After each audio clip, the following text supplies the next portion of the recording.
Hello everyone and welcome to Extreme Graphics Tech, the worst YouTube name in the whole of YouTube. But well, here we are. My name is Angelo and today I want to have a hot take about DLSS 3.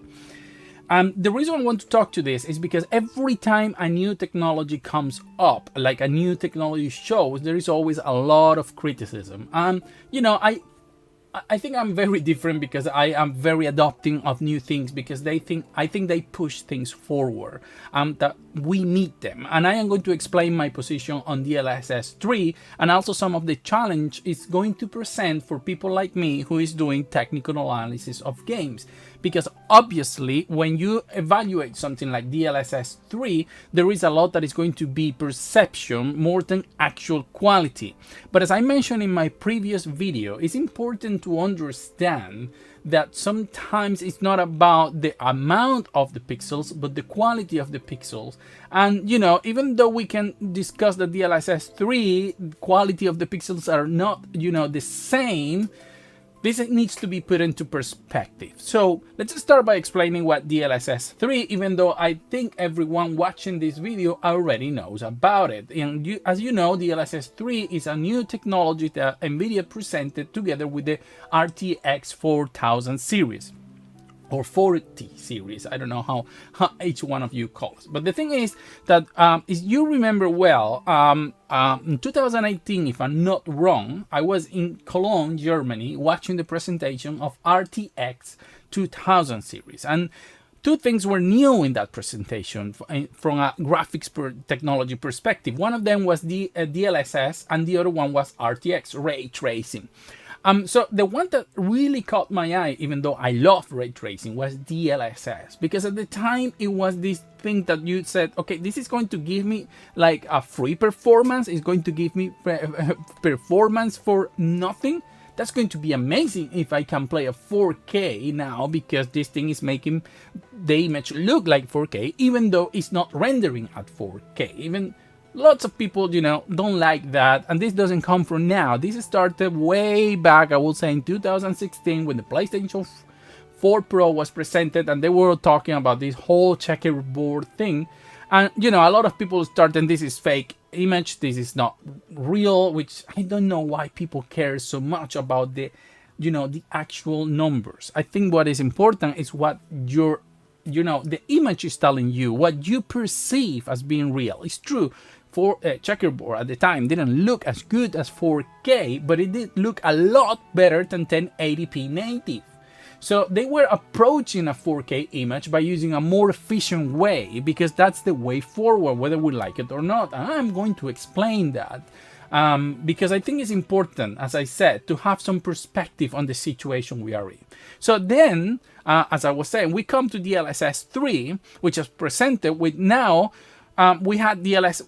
So let me go back again because I'm going back and forth here. So DLSS was presented, but DLSS 1, it wasn't that great. I like it. I knew what they were going to, but the first implementations were not the best. It has a weird look, and it wasn't, they had to train the AI per game and so on. So it was quite weird.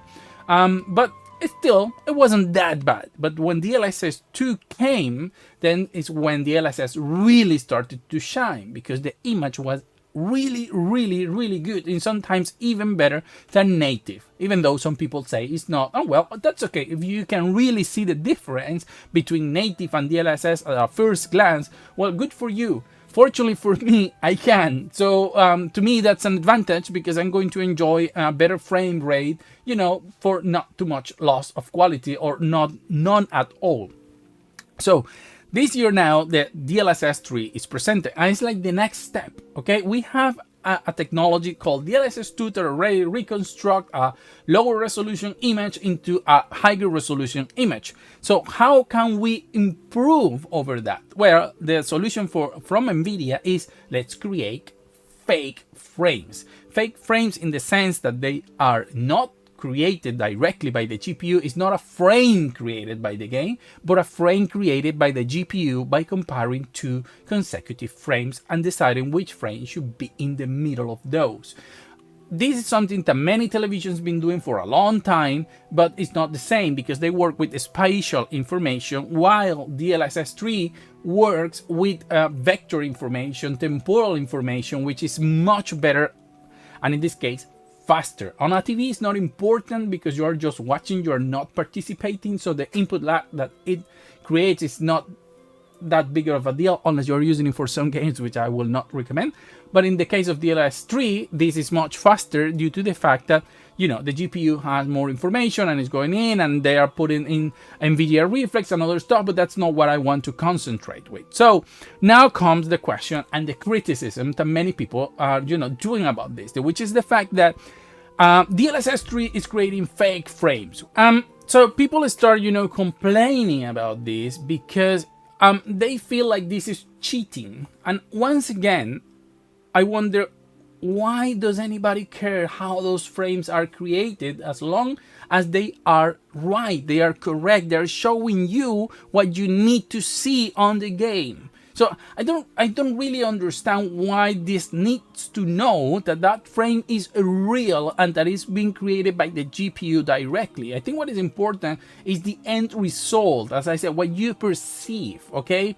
And the reason of this is because, you know, GPUs have evolved over time, but so have other technologies that are directly connected with our gaming needs, which is resolution and frame rate. In the last 10 years, we've gone from being 1080p, the standard, to going to 4K. That means it's 4 times more pixels. So just by that, you will need a big amount of GPU power to run the same game that you ran 10 years ago. So you need a much powerful GPU to run the same game you ran 10 years ago if you're going to play a 4K. But if you add to this equation the fact that you now don't want to play at 60 frames per second, but you want to go over that and you want to get to 120 frames per second, so we're talking 8 times, okay, the amount of pixels that you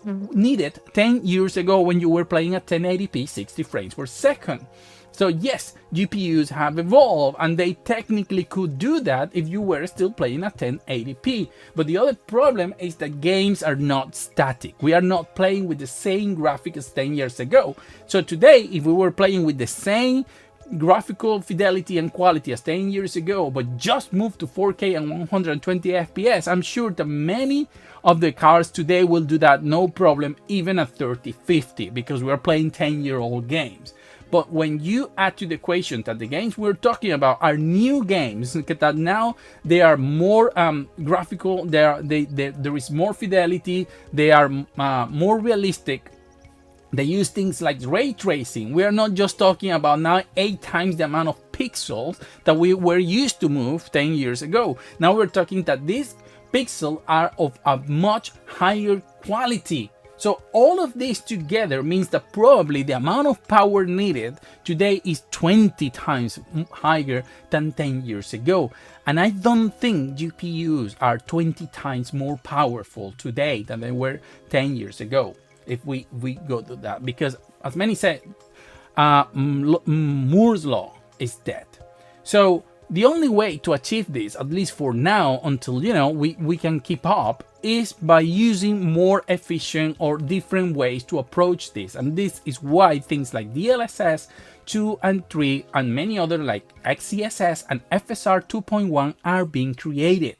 Because gamers demand more, but then it's impossible to give them to them. Many have argued that if NVIDIA used the space in the die that the RT cores and the Tensor cores were used for CUDAs, then we will get much better performance. Yes, we probably will get much better performance, but how much better is the question, because maybe we will only get 20% more, while technically DLSS 2 can give you up to 50% more, and with DLSS 3, according to Digital Foundry's video, we can get up to 200 or 300% more, which is a big jump. So this is the problem. So how we get there with just raw power, I don't think is possible at the moment. So we need, and the companies need to find a way to produce these frames as fast as possible, even though they may not be real. Now, this presents a lot of troubles and problems, especially for people like me who are trying to, evaluate games.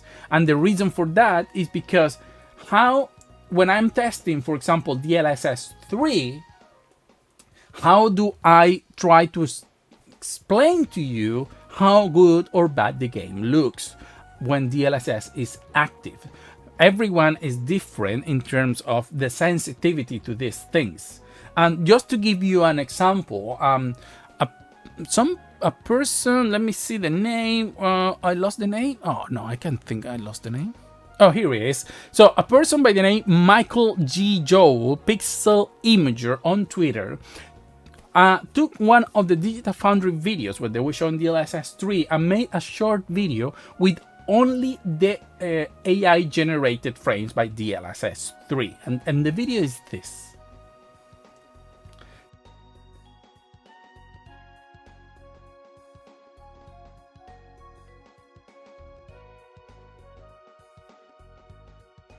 So at a first look, I think it looks really, really good, considering these are only frames generated by AI. However, if we put that same video on a 20% speed, you will see that there are lots of artifacts and problems that they were not quite evident while the video was playing at normal speed.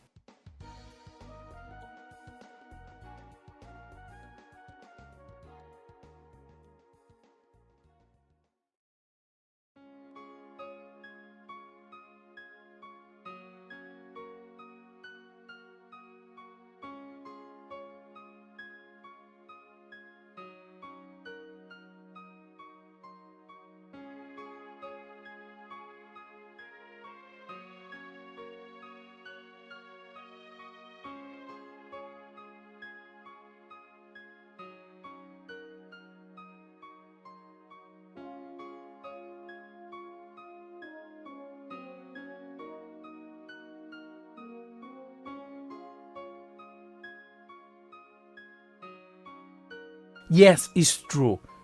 There are many things wrong with it now that we can see frame by frame. However, remember, these are only the frames generated by the AI. The game will not work like that. They will work with one real frame and one fake frame. So now the question is, when these two blend together at that speed, are we even going to be able to see a difference? And that's the thing. So how can we transmit this to the viewer when we are explaining this? It's very complicated, because if you're going to be just showing one frame and stop it and show the errors, yes, probably you're going to see it. But when things are moving and each frame only lasts, let's say on a 120 FPS game at 8 milliseconds, and this is blended into the next frame, which is a real one, are you guys going to be able to perceive that difference? So this is the part that makes things very tricky. And obviously I have not seen by myself this running. I don't have an RTX 4000 series card, so clearly I have not been able to test this.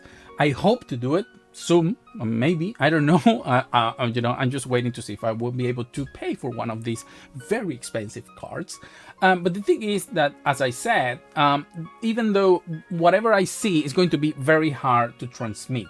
However, I do think, and my whole take on this situation is that you need to give an opportunity to these new technologies if you want to start playing games at a higher fidelity, higher frame rate, and higher resolution. Because unfortunately at the moment, hardware, I will say, is behind software. Software is going, games are being more demanding every time, they're being more realistic, we demand more, we want better lighting, we want everything, and they can give it to us because they could make a game that is so incredibly realistic that we wouldn't question that it's not a game. But the problem is what hardware is needed to move that.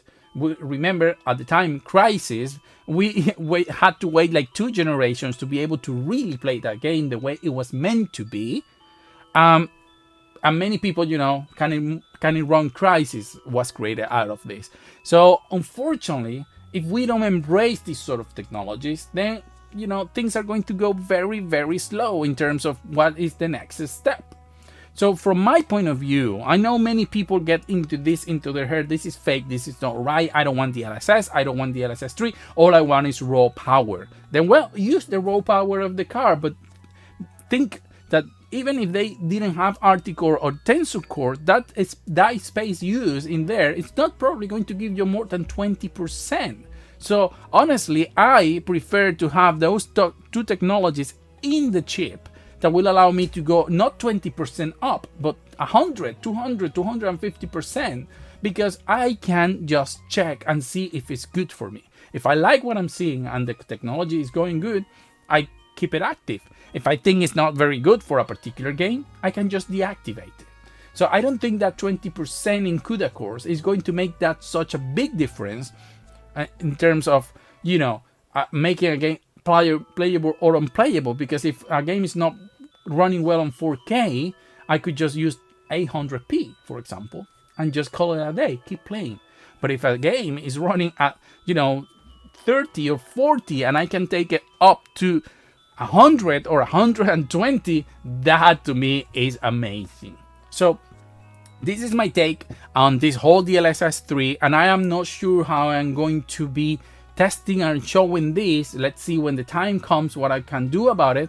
But what do you think about this? Are you enthusiastic about DLSS, DLSS 3, XeSS, FSR, and this sort of technology? And you just think, no, I just want my raw pixels, no cheat, nothing. I want that, and I don't mind having to play a lower resolution, lower frame rate, because I know everything that I'm seeing is actually the reality of what the GPU is producing.